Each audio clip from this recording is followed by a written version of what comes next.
Bismillahirrahmanirrahim. Dear students of class 9, Assalamu alaikum.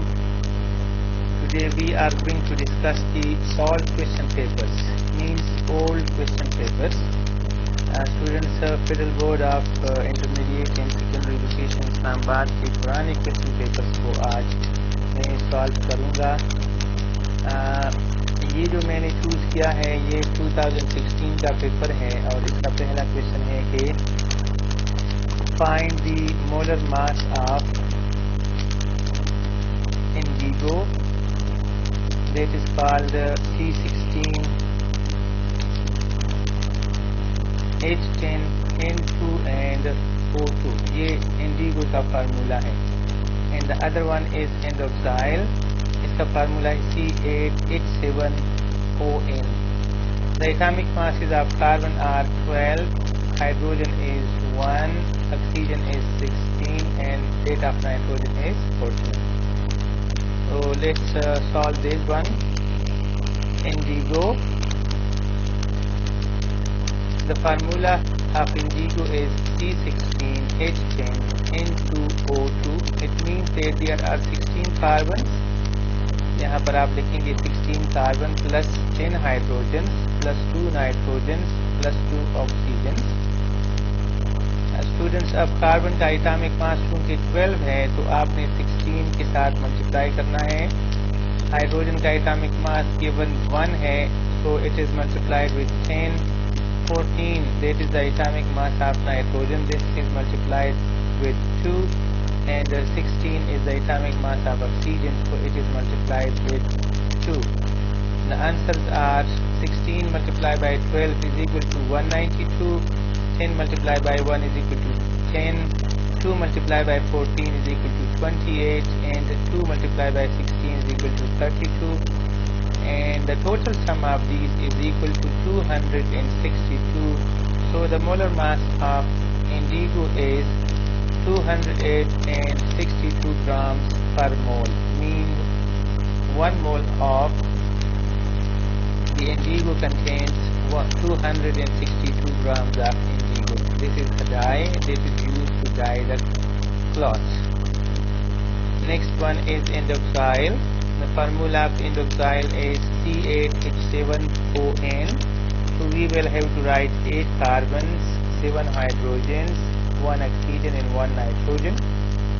We have to multiply 8 with 12, 7 with 1, 1 with 16 and 1 with 14. The answers are 96 plus 7 plus 16 plus 14, and the total of these comes out 133. So this is the molar mass of endoxyl dye. Question number 2. Identify the branch of chemistry that deals with the following examples. Example number 1, sulfur dioxide is the major source of acid rain. Example number 2, silver particles tarnish in the air. Number 3, gasoline, that is a hydrocarbon. Fumes are ignited in an automobile engine. The solution of this question is number 1, environmental chemistry, because in example number 1 there is written the acid rain, and acid rain is an environmental problem, so this problem is discussed in environmental chemistry. The next one is inorganic chemistry, because silver is mentioned here, and silver is a metal, this is an element, and elements are discussed in the inorganic chemistry. We can also write environmental chemistry because when articles tarnish in the air, this is because of environmental problem. The third one is organic chemistry, gasoline, because gasoline is a mixture of different hydrocarbons and these are organic compounds, therefore these are discussed in organic chemistry. Next question is write the electronic configuration of the following elements. Argon 1840, number 2 sodium 1123, and fluorine 919. The solution is the electronic configuration of argon is 1:2, 2:2, 2p6, 3:2 and 3p6. Students, you should remember that you will have to adjust 18 electrons in its orbitals like 1s, 2s, 2p, 3s and 3p orbitals. You know that 18 is the atomic number of argon, therefore its electrons will be equal to 18. Number 2, sodium. Sodium has electronic configuration of 1s2, 2s2, 2p6, 3s1 because we have to place 11 electrons in its different orbitals. 11 is the atomic number of sodium. Next is fluorine. The atomic number of fluorine is 9, therefore we will have to adjust 9 electrons, so it will be 1s2, 2s2 and 2p5. Next question is, define the term shielding effect. Which of the following have greater shielding effect? Explain your answer. Lithium, sodium and potassium. Solution. Shielding effect. The reduction in force of attraction between the nucleus and valence electrons by the electrons present in the inner subshells is called shielding effect. You will have to write the definition first. Then potassium K has greater shielding effect. Out of lithium, sodium and potassium, potassium has greater shielding effect because potassium is below sodium as well as lithium. Now the explanation is, the potassium is below sodium and lithium and have more subshells. Since shielding effect increases down the group, that is why the potassium has greater shielding effect. Next question, write the valence shell electronic configuration of the following groups. Number 1, noble gases. Number 2, halogens. Number 3, alkali metals. Solution. Number 1, noble gases. The valence shell electronic configuration of noble gases is NS2 and NP6. You know that there are 8 electrons in the last shell of noble gases. We have to adjust these 8 electrons. So 2 electrons will be in the NS orbital and 6 electrons will be in the NP orbital. Halogens, the electronic configuration is NS2 and NP5. Halogen are in group number 7 and they have 7 electrons in their outermost shell, so we will place these electrons as NS2 and NP5. Number 3, alkali metals. Alkali metals are in group number 1A of the periodic table. They have only 1 electron in their outer shell and this electron will be in the NS subshell. That is why the electronic configuration is NS1. Question, define the following: octet rule, duplet rule, chemical bond. Solution. Octet rule. The tendency of the atoms to acquire 8 electron configuration in their valence shell when bonding is called octet rule. For example, fluorine gains 1 electron to complete its octet. Sodium loses 1 electron to have complete. Dear students, next one is the duplet rule. The tendency of the atoms to acquire 2 electron configuration in their valence shell when bonding is called duplet rule. For example, hydrogen gains 1 electron to complete its duplet. Lithium loses 1 electron to have complete duplet. Number 3, the chemical bond. The natural forces that hold the atoms together in a chemical substance are called chemical bonds. For example, ionic bonds and covalent bonds. These are 2 kind of forces or natural forces which are called chemical bonds. Question, next one. Using the electron dot and cross structure, write the equation for the formation of ionic bond between magnesium and oxygen. The solution to this will be such that we will have to write the electron dot and cross structures for both. We will show the transfer of electrons from magnesium towards oxygen because magnesium is a metal and oxygen is a non-metal. Let's start. We draw the structure of magnesium. This is the nucleus of Mg surrounded by first shell then second shell, third shell. Then we will have to draw electrons. These are the electrons which are to be filled in the magnesium atom, and you will see that there are 2 electrons in its outer or valence shell.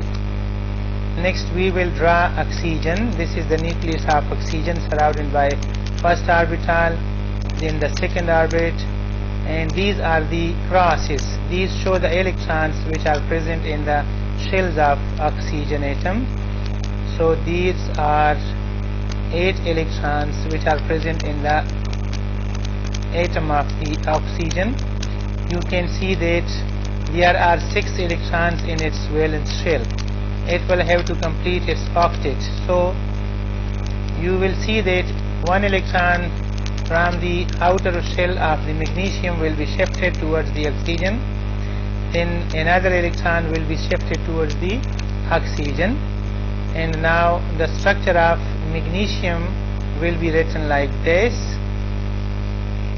The magnesium will become a magnesium plus 2 ion by losing its 2 electrons, and now it will have a complete octet. Similarly, the oxygen which was drawn before, it will acquire these 2 electrons of the magnesium, and thus it will become a oxide ion. It will have minus 2 ion. Since one is plus 2 and the other one is minus 2, they will join together in the ratio of 1:1, and the formula of magnesium oxide will be MgO. Question: differentiate between amorphous and crystalline solids. The answer is difference between amorphous and crystalline solids. You will have to draw a table for them. You will have to write on one side the crystalline solids and on the other side amorphous solids. Number 1, they possess well-defined arrangement of particles. Amorphous, they don't possess well-defined arrangement of the particles. Number 2, they have repetitive array of particles. Amorphous solids, they don't have repetitive array of the particles. Number 3, they have sharp melting point. And number 3, they don't have sharp melting point. So these are the 3 differences between crystalline solids and amorphous solids. Example will be salt and sugar. These are crystalline solids, and the examples of amorphous solids are rubber and plastics. You will have to write 3 characteristics of each one.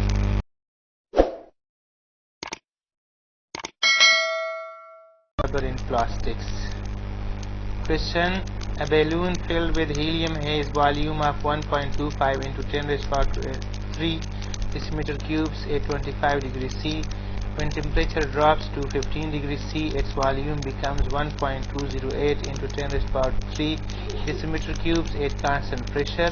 Show that this data satisfies the Charles law. Solution: data. You will have to write data first. Initial volume V1. This is initial volume V2. This is the final volume V2.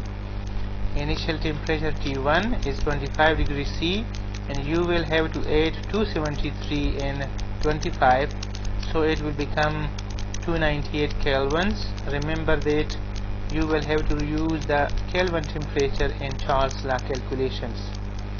Final temperature T2 is 15 degrees C.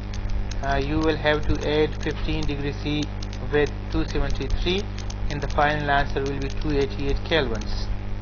Now, according to Charles law, the ratio of volume and temperature is such that V1 divided by T1 is equal to V2 divided by T2. Now, putting the values, we will have to put the value of V1 and T1, similarly of V2 and T2, and then we divide. The final answer will come out 4.19 cm³ per Kelvin on both sides. Hence, the data satisfies the Charles law. You will also have to write in the same way. Question: what is distillation process? Draw a diagram of distillation apparatus. The solution: you will have to define distillation. Distillation is a process in which a liquid is heated. Now the diagram of distillation apparatus is, this is the diagram of distillation apparatus. This is simple one. Here is a burner, this is a stand, this is a flask containing liquid to be evaporated. This is the temperature measurement, this is thermometer. This is called condenser. This is the collection flask for the distillate. This is called receiving flask, and here is another stand. You will have to draw this diagram also. Question: calculate the molarity of a solution prepared by dissolving 1.25 grams of HCl gas in water to prepare 50 cm³ of this solution. Atomic mass of hydrogen is 1 AMU and chlorine is 35.5 AMU. This is a hint for you. The solution data: mass of HCl is equal to 1.25 grams.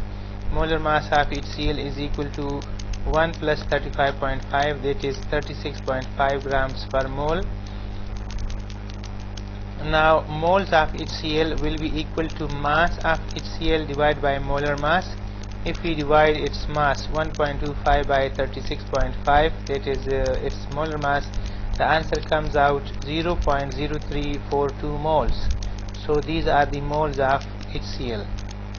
Now volume of solution is equal to 50 cm³ or 50 divided by 1000, mean you will have to divide it by 1000 in order to convert into decimeter cubes, and the answer comes out 0.05 dm³. Molarity is to be calculated. Molarity is equal to moles divided by volume in decimeter cubes. So divide the moles by the volume and the answer comes out 0.684 moles per decimeter cube. This is the molarity. You can represent it in the form of capital M. This is the representation of mole per dm³